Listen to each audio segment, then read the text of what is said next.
Hey, what is up guys? So we got a ton of early movie pack leaks. In addition to that, there's a bunch of new cards coming out that we'll all talk about. But anyways, let's go and jump right into it with the movie pack leaks because, you know, we can actually see what some of these cards look like. And honestly, they look freaking amazing. Dunkler, a Magyar over here, aka the Dark Magician. Some of these are foreign. I believe this is, yeah, first Offlash over there. Yeah, definitely a foreign one. Then we got some of the, like I said, early leaks. Some people already have these. If some of you guys are trying to buy them online, you'll see that some of these cards are going for like over $100. Don't buy them, guys. It's just like an early leak. You know, these cards will come out. Look at that Dark Magician girl. Who wants this thing? Because I know I want that Dark Magician girl. That one does look pretty dang sexy. And then just some of the Chaos Max Dragons. So there's a lot of like good cards out of here for some of the fans that really like some of the stuff. But some of the stuff will be kind of meta. I don't want to say it's like tier 1 meta, but you know, look at that Blue Eyes. That thing looks freaking awesome.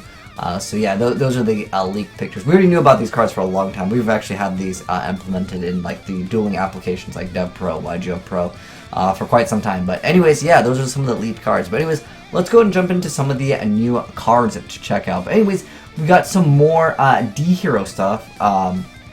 We got the Aster's Pet, a mascot for the Destiny Heroes, is released. So anyways, it's the D-Cubic, it says the dev name is D3 apparently, so it's 0 attack, 0 defense, level 1, you can only use the second and third effect of it once per turn each. So the first effect, if it's normal summon, you can activate this effect, this card becomes treated as a Destiny Hero monster while it's face up. You can, second effect is you can discard up to 2 cards as opposed to summon the same number of D3 from your hand, deck, or graveyard. But you cannot normal summon or spell summon for the rest of the turn except for Destiny Hero monsters. If this card is destroyed by battle or by card effect, and send 1 Destiny Hero monster from your deck to the graveyard. I wish it was instead, so you could, like, you know, set it and you could keep on sending those cards to the graveyard. Then you're looking at something that has a lot more potential. Unfortunately, it's not going to be having that effect. I don't know. Let me know what you guys think of it. Do you guys think D-Heroes are good? I personally just think the D-Hero stuff, it's not good enough to be like meta. And they keep on releasing some support for it, so, you know, maybe later down the line, like, you know, 5 years, they'll get some crazy, like, synchro. You know, Blackwings are in the new, like, synchro deck right now, right? But, oh, also, this was a sneak peek of the Spiral, so this was revealed at the European World Championship. There's no effects of these cards, but it's just the artwork and looks like this looks like it's from a different card game. Like, look at that car. Why does it have 2 tires in the front? I have no idea. But I mean, heck, you could have told me that this last card was Cosmo support, and I would have believed you. This almost reminds me of some other card. I don't know the name of the card. You guys let me know, what is this card? Because I know that there's another Yu-Gi-Oh card that has like the exact same like scientist guy in it. But nonetheless, it's a new archetype coming out in the game. Next up, we have some new cards, like I said, to check out. So we have the Intermate Azneyes Metal Claw, Perform Power Azneyes Metal Claw. So anyways, it's a fusion monster with 3,000 attack and 2,000 defense. It requires 1 Azneyes monster plus 1 Perform Power monster. This card cannot be used as fusion material. This card was fusion summoned using Poly. It is unaffected by the effects of other cards. I'm just like, you got to ban towers, dude, but you got the card with the same effect. But nonetheless, when this card declares an attack, all monsters you control gain 500 attack. It says question mark, so maybe they don't know the exact amount. Maybe it's like 500 or something like that until the end of the battle phase, or maybe it's like the end of the turn. They don't know the full, like, you know, thing on the effect. I don't know. But anyways, there's also this card that says Delta the Magnet Warriors, so more support for the Magnet Warriors. So that's kind of cool. There's also like stuff for people interested in like the figurines, the Dark Magician Girl figure. Kind of cool, but. I mean, maybe. No, I'm not. I don't want to start collecting any more like anime figures. I'll have too many of them. I have a pretty. Well, you know what? I'll show you guys it sometime. But anyways, almost some other new stuff. There's Ancient Gear support, which is crazy. A lot of people were like, "Dude, this is broken. Gotta check it out." It's actually my first time checking it out. So we have Antique Gear Reactor Dragon. So it's Ancient Gear Reactor Dragon in the TCG. So 3,000, 3,000. This card is tribute summon that. If this tribute summon card that was tribute summoned by tributing 1 Ancient Gear monster attacks a defense position, does piercing. If this tribute summon monster was tributed by tributing a gadget monster, it can attack twice during each battle phase. This card declares an attack until the end of the damage step. Your opponent can't activate anything. Okay. At the end of the damage step, when this card attacks, you can target 1 spell trap on the field destroy. I don't know. You guys can chime in on that. I don't see how that's like super broken. But anyways, next up we got the Ancient Gear Gadget. So if this card is normal or special, you can declare a type monster spell trap wherein your monster attacks this turn until the end of the damage of your opponent can activate those kind of cards. Okay. And then once per turn, you can declare the name of a gadget monster. Until the end of the turn, this card becomes the same as the declared monster. That's kind of interesting. Next up, we got Ancient Gear Catapult. You can only use one of them per turn, and only once that turn. If you control no monsters, you can target one face-up card you control, destroy that card, and if you do, special summon an Ancient Gear monster from your deck, ignoring the... Oh, okay, you guys got me. It's a pretty good card. And then you can banish a card from your graveyard, then target a face-up card you control, destroy that card, if you do, special summon one Ancient Gear token. Okay, that can be pretty good if you can destroy some of like the cards that get like, you know, bonuses in graveyards. You know, you can do Yang Zings. You can do, I don't know, some zombie stuff. I mean, there's a lot of... This card has a lot of options. You just destroy something, get out another thing, perhaps, whatever you're destroying. And then on top of that, you get a 3,000 beater. Okay, you guys got me. That looks pretty good. I don't know if I consider it, like, so broken tier 0 confirmed.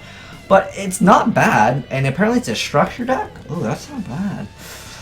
I don't know. Like, you guys let me know what decks can really use this. I don't know, Metal Foes? Like, any Pendulum deck? That's pretty good. It's just one face-up card you control. You have to control no monsters, but... Oh, wait, okay. Well, you could activate this. Oh, wait, hold on. I only control no monsters. Oh, hold on. Okay, so there's downsides on this. Hold on. I'm pretty sure... Oh, okay. So it has to be like... I guess, like I said, it will work with pendulums. But I guess it won't work with Yang... Well, there are Yang pendulums. Oh, I don't know if there's zombie pendulums. Yeah, you guys let me know in the comment section below. Like, how does this... you know, really see some play with some of the stuff we're using right now.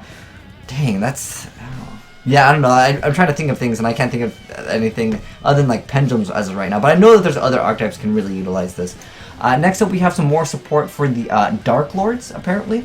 So we have... the first card is Casting Out the Dark Lord. So it's a spell card that says add one Dark Lord or fall one from your deck to your hand. Wow, consistency is real. Whoa, dude, with Valhalla, that can be really fast. Okay, next up we have Dark Lords Falling from Grace. It's a normal track card. You can only activate once, one of them per turn. So one Dark Lord or falling one monster from your hand or face up on your side of the field to the graveyard to destroy one card on the field. I don't know, if it was continuous, maybe. I just don't see it being like super high tier, but you guys can... No, I just don't think it's that insane. It's a decent card, though.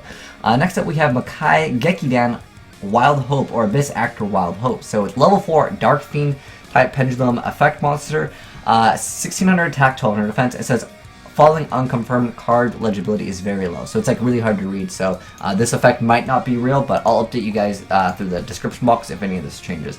Once per turn, if you have an Abyss Actor card in your other Pendulum zone, you can make this card's Pendulum scale become 9 until the end of this turn, and its Pendulum scale is 2. Okay. And also, you can't special summon monsters for the rest of the turn except for Abyss Actor monsters, even if this card leaves the field.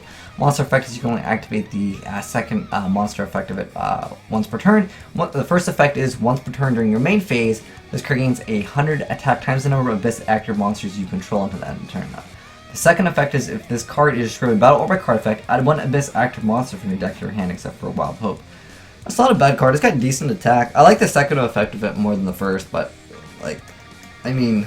It says you control, so at most, does it say other? No, so I'm pretty sure it would count itself, so you gain 500. It's not, it's like I said, it's not a bad effect though, it's decent. Like the second effect is what makes it, but we got some more spell cards for the Abyss Actors.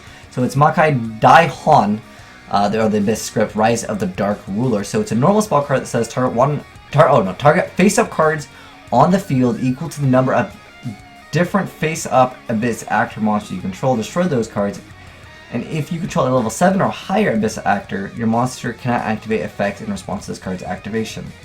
Oh, okay, that's not too bad. And then if this set card you control is destroyed by opponent's card effect, while you have a face-up Abyss Actor Pendulum monster in your extra deck, add up to 2 Abyss Actor monster and or Abyss script spell cards from your deck to your hand, up to 1 card with the same name. So I guess you can't target 2 of the same cards? Okay, that's just a weird wording. Up to 1 card with the same name. So just like, but you could just said, oh, I don't know. The wording is probably from translation, so you guys know how that is. Next up we have the Fantasy Abyss script, Fantasy Magic. Oh no, I'm sorry, I already read that card. Wait. Oh wait, no, we haven't read this one. Okay. I thought I was reading this right here, and this looked like some like weird other thing. I was like, wait, this doesn't look like a Yu-Gi-Oh card. But anyways, Abyss Script Fantasy Magic. Target one Abyss actor monster you control during that turn. If that monster fails to destroy a monster it battles, when the damage step ends, return both to the hand. Second effect is, if this set card you control is destroyed by an opponent's card effect while you have a face-up Abyss Actor Pendulum monster in your extra deck, target one card your opponent controls and return to the top of the deck. Wow, that's actually pretty good. It ruins their draw phase too. I like that. Returning to the top of the deck is actually a really, really good effect. And then we have confirmed names, and then there's apparently a deck list of like, you know, what's coming out perhaps for them, or like a good core for someone maybe to try out. I have no idea what this deck list is. It doesn't like say if it like topped or anything. I think it's just like a list of like maybe perhaps just a card. And then we have the extra pack 2016. So this includes a lot of the TCG stuff for the OCG player. So if you're a TCG player, the extra pack, it's not coming out here. I did a video a long time ago when I actually went to Asia and I bought some of these. And like we got like a Dark Soul or something like that. Because X-Sabers or certain cards for X-Sabers were only on the TCG side, so like they couldn't even play X-Sabers, so it's just the Cosmo stuff. Now OCG will have Cosmo stuff, so that's kind of cool that they'll finally have access to that deck, because that's a deck that is kind of cool. I liked it for a while, but after playing against Tin Can and getting RNG too many times, sometimes it sucks. But yeah, that said, let me know guys what you're most excited about. Personally for me, I want to know what the heck these spiral cards are. Like, what do they do? Like, it almost reminds me of Cosmos itself. I don't know what the heck the archetype is, or what their plan or mechanic is going to be. You know, Cosmos was a pretty unique mechanic. It was all about just like kind of tagging out Gladiator Beast style, like, oh, sight, it's gone. But yeah, let me know guys what you think of some of the cards we talked about, and dude, that Dark Magician girl. I know it's really low resolution, but dang, that picture looks freaking awesome. And dude, the Dougler Magyar, I just like the name of some of these foreign cards. Pretty cool stuff. But anyways, thanks for watching guys, and I'm signing out.